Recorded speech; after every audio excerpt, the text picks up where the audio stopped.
Hello दोस्तों, स्वागत है हमारे यूट्यूब चैनल तेज स्टडी 24 में। यहाँ हम आप लोगों को यूपी टेट, सी टेट और सुपर टेट की विधिवत तैयारी करवाते हैं। तो बच्चों, आज मैंने एक टॉपिक लिया है प्रयास एवं भूल का सिद्धांत, थॉर्नडाइक का प्रयास एवं भूल का सिद्धांत। तो आइए हम चलते हैं अपनी टॉपिक की ओर और बताते हैं उन्होंने कैसे बताया है और किसके ऊपर इन्होंने प्रयोग किया है। तो आओ बच्चों, देखते हैं अपना टॉपिक। प्रयास एवं भूल का सिद्धांत, प्रतिपादक कौन थे? E.L. थॉर्नडाइक।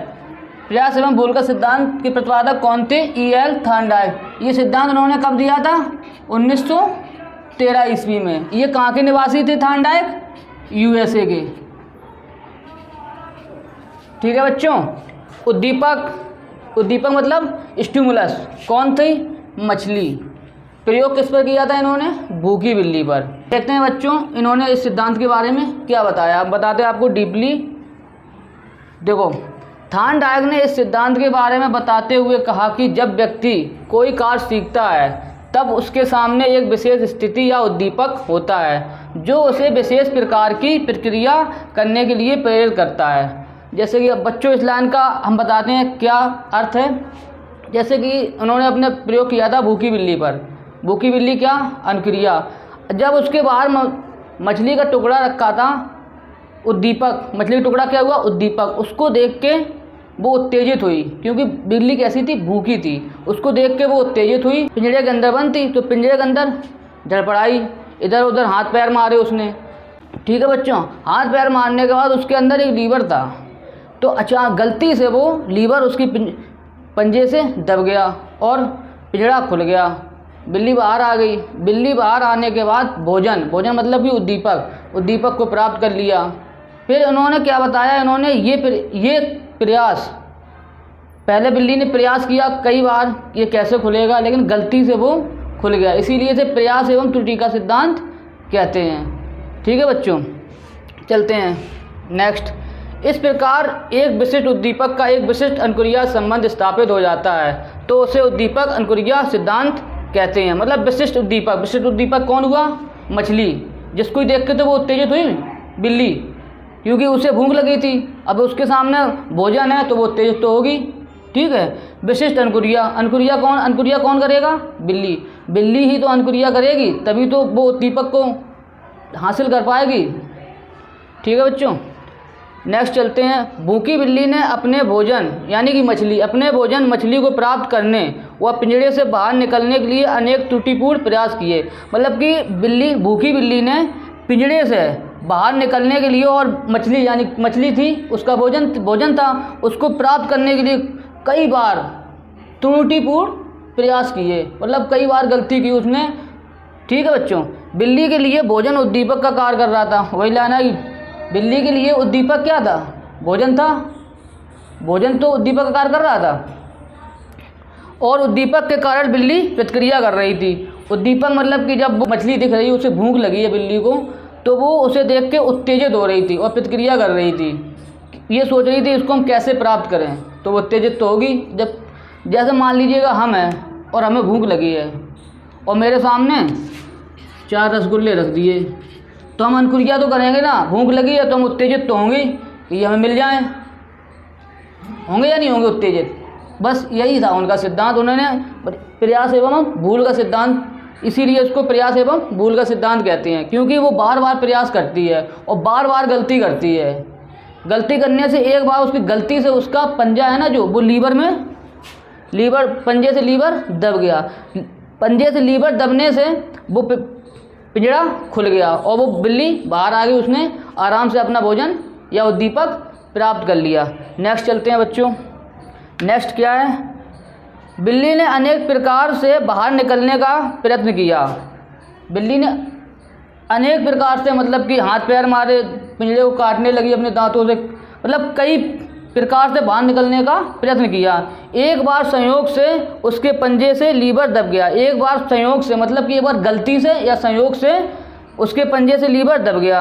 लीवर दबने से पिंजरे का दरवाज़ा खुल गया और लीवर के दबने से ही पिंजरे का दरवाज़ा खुल गया और भूखी बिल्ली ने पिंजरे से बाहर निकलकर भोजन खाकर अपनी भूख शांत की। और भूखी बिल्ली पिंजरे से बाहर आ गई। बाहर मतलब भोजन था ना जो उसको खा के उसने अपनी भूख शांत की। तो बच्चों चलते हैं हम नेक्स्ट क्या है देखो, थॉर्नडाइक ने ये प्रयोग बार बार दोहराया तथा देखा कि प्रत्येक बार बिल्ली को बाहर निकलने में पिछली बार से कम समय लगा और कुछ समय बाद बिल्ली बिना किसी भी प्रकार की भूल के एक ही प्रयास में पिंजरे का दरवाज़ा खोलना सीख गई। इस प्रकार उद्दीपक और अनुक्रिया में संबंध स्थापित हो गया। मतलब बिल्ली ने कई बार प्रयास किया, कई बार पिंजरे से बाहर निकलने लीवर दबा कई बार प्रयास किया। मतलब बिल्ली ने बाहर निकलने के लिए कई बार प्रयास किया, गलती से वो बार बार लीवर को दबा देती थी, बाहर आ जाती। फिर कुछ समय बाद उसे मालूम पड़ गया कि लीवर दबाने से ही पिंजरा खुलता है। फिर उसने वो सीख गई कि लीवर दबाने के बाद ही पिंजरा खुलता है। उसके बाद उसने कोई गलती नहीं की। जब उसे बाहर आना होता था तो वो लीवर दबा देती थी और बाहर आ जाती थी। ठीक है बच्चों, इस लाइन में ये बताया गया है। नेक्स्ट, इसके कुछ बच्चों उपनाम भी हैं। कभी कभार जैसे ऑप्शन दे दिए कि प्रयास एवं भूल का सिद्धांत का उपनाम कौन नहीं है, और 4 ऑप्शन दे दिए। एक कोई अलग सिद्धांत दे दिया और 3 सिद्धांत ये दे दिए, कोई 3 दे दिए। और जब आपको इनमें तीनों मालूम होंगे ना, आप इनको सिद्धांत आपके उपनाम जो दिए हैं वो आपको अगर सही से मालूम होंगे तभी तो आप करेक्ट आंसर पर पहुंच पाओगे कि कौन सा नहीं है, तभी ढूंढ पाओगे कौन सा नहीं है ऑप्शन में। ठीक है बच्चों, जैसे पहला दिया एसआर थ्योरी। एसआर थ्योरी मतलब स्टिमुलस और रिस्पॉन्स सिद्धांत। ठीक, उसकी हिंदी रूपांतर कर दिया उद्दीपक अनुक्रिया का सिद्धांत। ठीक है बच्चों, नेक्स्ट क्या, आवृत्ति का सिद्धांत। मतलब कि आवृत्ति मतलब कोई चीज़ मतलब कि बार बार हो, उसको क्या कहते हैं, आवृत्ति। बिल्ली बार बार ही तो प्रयास करती है उससे निकलने के लिए पिंजरे से, तो क्या हो गया, आवृत्ति का सिद्धांत। ठीक है बच्चों, नेक्स्ट चलते हैं संबंधवाद का सिद्धांत। मतलब अनुक्रिया और उद्दीपक में संबंध तो होगा तभी इसको क्या बोलते हैं, संबंधवाद का सिद्धांत। ठीक है, अधिगम का बंद सिद्धांत। अधिगम मतलब होगा बंद सिद्धांत, मतलब कोई बंद कमरे में मतलब बंद पिंजरे में ही तो अधिगम हो रहा है ना, बंद पिंजरे में वो सीख रही है, तो मतलब अधिगम का बंद सिद्धांत। नेक्स्ट क्या है, प्रयत्न एवं भूल का सिद्धांत। प्रयत्न मतलब या प्रयास किया, जो प्रयत्न किया फिर भूल की उसने, तभी तो वो लीवर दबाना सीखी कि इससे ही पिंजरा खुलता है, लीवर दबाने से। ठीक है बच्चों, ये सिद्धांत मैंने आपको बताया, प्रयास एवं भूल का सिद्धांत। इनकी एक थॉर्नडाइक साहब की एक बुक है जो उन्होंने लिखी है, उसका नाम है शिक्षा मनोविज्ञान। तो उसमें इस सिद्धांत की पूरी व्याख्या की गई है। ठीक है बच्चों, अब चलते हैं नेक्स्ट इसकी कुछ विशेषताएं भी हैं बच्चों, जो हम आपको अभी बताएंगे कौन कौन सी विशेषताएं इसकी, इससे क्या लाभ है हमें। ठीक है बच्चों, जैसे दिया है आशावादी प्रवृत्ति जागृत होती है, आशावादी प्रवृत्ति जागृत होती है। ठीक बच्चों, मंदबुद्धि बालक सीखते हैं। मतलब इस सिद्धांत से जो मंदबुद्धि बालक है वो कई बार गलती कर करके वो भी सीख सकते हैं। क्या दिया, मंदबुद्धि बालक सीखते हैं। नेक्स्ट है चलना बोलना भोजन करना, अनुक्रिया तो हुई। धीरे धीरे अगर जैसे हम छोटा बच्चा है, मान ली छोटा बच्चा है, शुरू में बोलेगा तो गलत ही बोलेगा ना, जब बोलना सीखेगा वो गलत बोलेगा शुरू में, फिर धीरे धीरे वो सही से बोलना सीख जाएगा। जैसे चलना है, ये छोटा बच्चा है, शुरू में चलेगा गिरेगा, चलेगा गिरेगा, प्रयास करेगा वो कई बार, जैसे गिर गया फिर खड़ा हो, प्रयास किया उसने, खड़ा हो गया, फिर चला, फिर गिर गया, फिर वो खड़ा हो गया, फिर चलने लगा। उसने कई बार प्रयास किया और लास्ट में जाके वो चलना सीख जाता है। ठीक है बच्चों, भोजन करना। या फिर नेक्स्ट है धैर्य व परिश्रम का गुण। इससे मतलब कि धैर्य और परिश्रम का गुण जागृत होता है। परिश्रम मतलब कि कई बार उसने धैर्य भी अपना नहीं खोया, उसने धैर्य भी रखा, मतलब कई बार प्रयास भी किया उसने, इसलिए क्या कहते हैं, धैर्य व परिश्रम का। परिश्रम कई बार उसने, कोई काम को बार बार करो परिश्रम तो लगेगा ही। ठीक है बच्चों, नेक्स्ट है गणित विज्ञान समाज शास्त्र जैसे विषयों के लिए उपयोगी।